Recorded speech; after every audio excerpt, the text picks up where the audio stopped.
디모데후서 3장 1절부터 4절까지 말합니다. 너는 이것을 알라. 말세에 고통하는 때가 이르러 사람들이 자기를 사랑하며 돈을 사랑하며 자랑하며 교만하며 비방하며 부모를 거역하며 감사하지 아니하며 거룩하지 아니하며 무정하며 온통함을 풀지 아니하며 모함하며 절제하지 못하며 사나우며 선한 것을 좋아하지 아니하며 배신하며 조급하며 자만하며 쾌락을 사랑하기를 하나님 사랑하는 것보다 더하며. 마지막 문장을 주목하십시오. 하나님을 사랑하는 것보다 쾌락을 사랑하는 자. 이 성경 구절에 묘사된 사람들은 참으로 그들 안에 하나님에 대한 사랑의 요소가 있지만 그들은 하나님보다 자신을 더 사랑할 것입니다. 그들은 하나님보다 돈을 더 사랑할 것입니다. 그들은 하나님보다 쾌락을 더 사랑할 것입니다. 이것이 제가 이 성경 구절이 불신자를 언급하는 것이 아니라는 결론에 이르게 했습니다. 불신자의 마음에 하나님에 대한 사랑이 없다는 결론에 이르게 했습니다. 세상은 하나님을 미워합니다. 그러므로 이 구절은 어떤 사람들이 믿음에서 떠나 타락하는 것을 말하는 것입니다. 우리는 하나님보다 자신을 더 사랑하는 사람들에게 집중할 것입니다. 우리 모두는 그러기 쉽습니다. 그러므로 여러분과 저는 우리 삶에서 스스로를 우상으로 만드는 적의 함정에 빠지지 않도록 해야 합니다. 인간은 살아계신 하나님의 신성과 우월성을 전혀 존중하지 않는 듯 합니다. 오히려 자기 중심적이고 자신의 인격에 집착하는 경향이 있습니다. 많은 사람들이 자신의 취향을 추구하여 하나님을 거부하고 불순종의 길을 선택했습니다. 세상은 개인주의를 설파합니다. 새로운 만트라는 내가 처음이고 오직 나입니다. 심지어 기독교인들도 이 믿음을 받아들이고 있습니다. 우리의 것은 세상의 방식을 모방하는 것이 아니라 그리스도의 지시를 따르고 아버지의 뜻을 행하는 것입니다. 자기 집착은 하나님 앞에서 죄이며 다른 모든 죄와 마찬가지로 자체적인 보상이 있습니다. 모든 행동에 대해 항상 결과가 있습니다. 자기 집착은 영적 그리고 육체적 둘 다 연루되어 있습니다. 우리 자신에게 너무 집착하여 우리 자신이 선호하는 것 이상의 것을 볼 수 없게 만듭니다. 우리 마음속에 하나님의 사랑의 흐름을 방해합니다. 자신을 사랑하는 자는 하나님을 초점에서 치우고 그들 자신을 존재의 진원지에 둘 것입니다. 그것은 반신교리입니다. 왕국에서 자아가 초점이 아닙니다. 사실 우리가 자아와 나에 대해 죽을수록 아버지가 우리에게 되기 원하시는 사람의 빛을 볼 수 있습니다. 그들 자신을 사랑하는 자는 또한 가장 높은 받침대 위에 자신을 세워둡니다. 그들의 삶과 일에 또한 삶의 전반적인 부분에 하나님의 정확한 위치를 제거합니다. 그들은 그들의 삶에서 하나님을 제거합니다. 자기 집착은 자신을 우상으로 만들고 인간은 우리 삶의 초점이자 매력의 중심이 되어야 한다고 생각합니다. 그리고 하나님을 떠나 자기의 삶을 찾으려고 합니다. 당신은 한 사람의 삶에서 하나님께서 이기심을 다루는 방법 중 하나를 알고 있습니까? 결혼 제도를 통한 것일까요? 제가 여러분에게 말씀드리겠습니다. 저는 더 많은 결혼이 불신앙보다 이기심으로 파괴되는 것을 본 적이 있습니다. 이기적인 두 사람의 결혼은 결코 효과가 없을 것입니다. 만약 당신이 이기적인 사람이라면 당신의 결혼을 실패로 설정하는 것입니다. 결혼은 쉬운 일이 아닙니다. 그것은 항상 장미와 낭만적인 데이트는 아닐 것입니다. 때로는 일상적인 집안 일일 것이고 굳이 나는 것일 수도 있을 것입니다. 결혼 생활의 이기심에 대해 잠시 이야기하자면 당신이 알아야 할 것은 결혼은 깨어진 상한 심령의 두 사람이 함께 모이는 것을 의미합니다.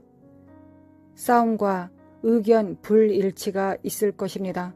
당신은 완벽하지 않기 때문에 함께 살기가 쉽지 않습니다. 완벽한 사람은 아무도 없습니다.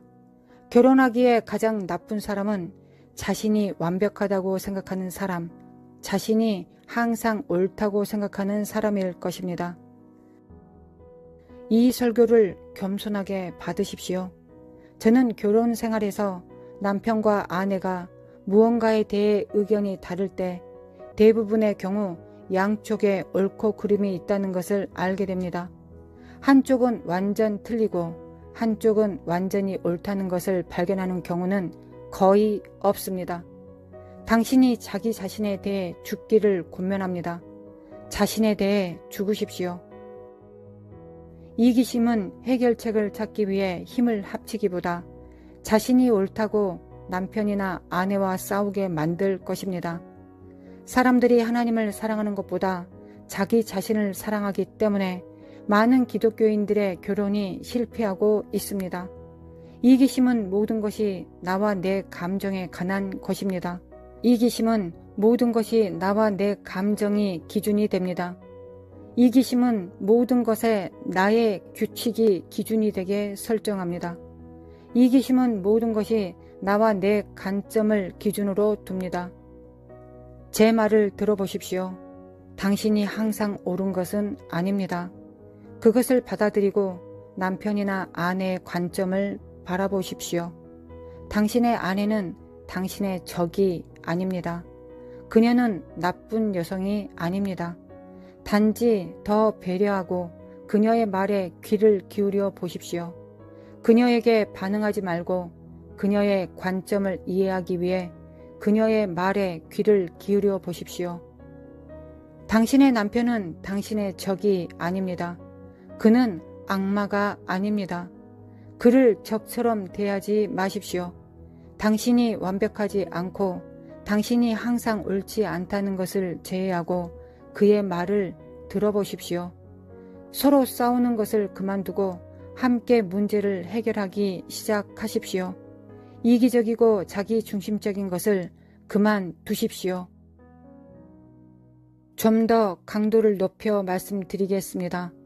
단도직입적으로 말하겠습니다. 진실은 기독교인이라고 주장하는 많은 사람들이 이러한 영역 때문에 지옥행 편도 티켓을 가지고 있다는 것입니다. 그들은 하나님보다 자신을 더 사랑합니다. 그들의 욕망이 다른 무엇보다 더 중요합니다. 다른 누구보다 더 중요합니다. 제가 당신을 불쾌하게 했다면 죄송합니다. 그러나 기분이 상하지 않고 영원한 어둠으로 가는 것보다 기분이 상해도 천국에 가는 것이 낫습니다. 집에서 미안하다는 말을 하지 못한다면 당신은 이기적입니다. 당신이 틀렸다는 것을 인정하지 못하는 것은 교만의 영입니다. 당신의 배우자를 속인다면 당신은 이기적입니다. 당신은 이기적인 영에 사로잡혀 있는 것입니다. 당신은 육신의 욕망을 하나님의 명령과 당신이 배우자와 맺은 소원보다 더 중요하게 생각하고 있다는 것을 깨달으십시오. 너희가 나를 사랑하면 나의 계명을 지키리라.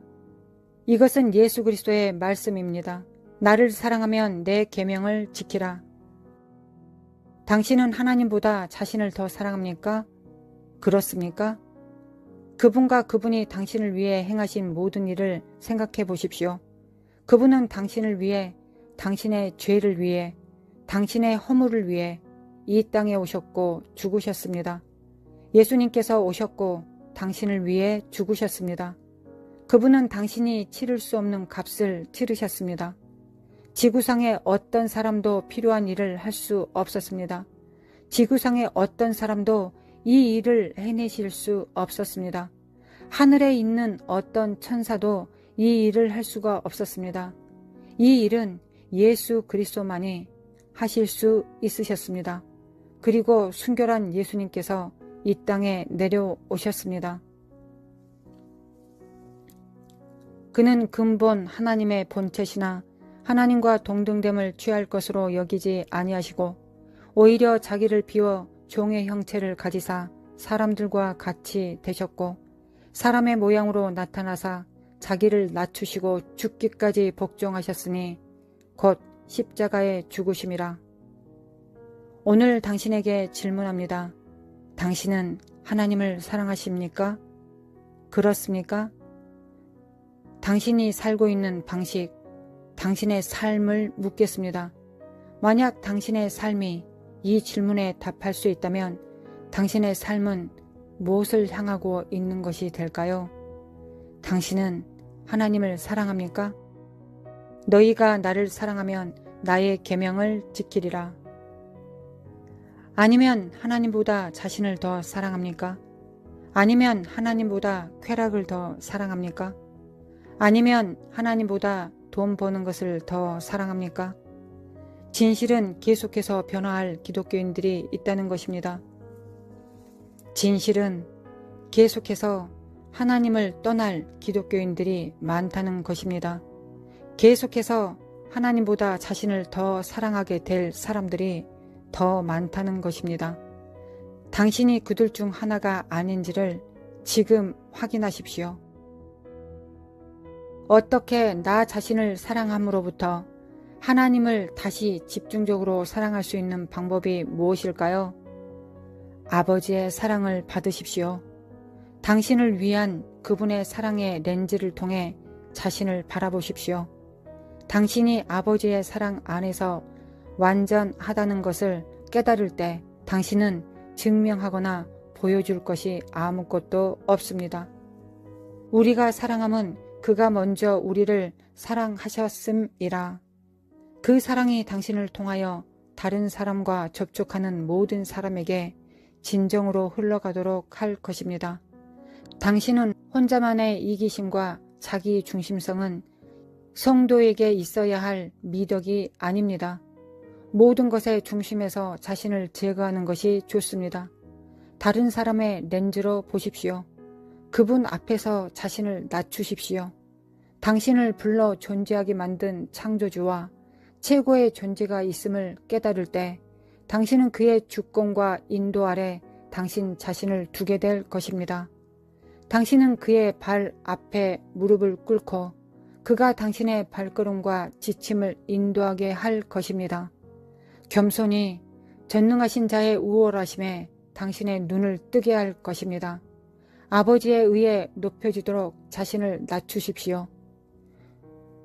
무릇 자기를 높이는 자는 낮아지고 자기를 낮추는 자는 높아지리라. 그러면 하나님을 첫째로 삼는 것을 배우게 될 것입니다. 우리는 항상 우리 자신을 먼저 두면 우리는 하나님께서 쉽게 처리하실 수 있는 불필요한 짐과 책임을 우리 스스로 져야 합니다. 우리는 하나님 안에서 본질과 의미를 얻도록 설계되었습니다. 그분 밖에 어떤 삶이나 추구는 헛된 것입니다. 하나님을 정당한 자리에 두고 결코 그의 것을 자랑하려 하지 마십시오. 예수님께서 이르시되 내 마음을 다하고 목숨을 다하고 뜻을 다하여 주 너의 하나님을 사랑하라 하셨으니 당신의 삶을 다른 사람을 섬기고 책임지는데 바치십시오. 예수님께서 그의 제자들에게 리더와 종의 관계가 어떠한지를 보여주셨습니다. 주님은 지도자이셨음에도 불구하고 그는 이타적이고 온유한 삶을 사셨습니다. 예수님은 이끌고 섬기셨고 그들을 돌보셨습니다. 그들은 예수님과 함께 어디든 갔습니다. 예수님은 자신에게 초점을 맞추지 않으셨습니다. 자신이 모든 사람들의 그리스도이심을 항상 기억하고 계셨습니다. 예수님은 단순히 제자들을 섬겼고 비범한 리더십 기술을 보여주셨습니다. 그분은 그들의 육체뿐만 아니라 그들의 영을 양육하셨습니다. 하나님의 부르심과 속삭임은 회개에 이르게 하고 의로운 삶을 살게 합니다. 자신을 낮추고 그것을 구하고 악한 길을 버리고자 하는 모든 사람에게 자비는 항상 가능하고 충분히 있습니다. 하나님은 당신이 한 일이나 당신이 얼마나 멀리 갔는지 상관하지 않으십니다. 그가 우리에게 원하시는 모든 것은 진정한 회개의 마음과 통회하는 심령입니다. 이 기도를 같이 합시다. 아버지, 저를 도와주세요. 제 자신에게서 초점을 옮기고 당신을 바라볼 수 있도록 도와주세요. 더 이타적인 사랑을 배울 수 있도록 도와주세요. 나 자신에게 너무 집착해서 주변 사람들의 필요에 둔감해지는 것을 제가 원하지 않습니다. 제 마음에 당신의 자리를 차지하고 싶지 않습니다. 저는 당신의 이타적이고 무조건적인 사랑을 매일 보여주고 싶습니다. 주님, 저를 도와주세요. 예수님의 이름으로 기도합니다. 아멘. 만일 우리가 우리 죄를 자백하면 그는 미쁘시고 의로우사 우리 죄를 사하시며 우리를 모든 불의에서 깨끗하게 하실 것이요. 아멘.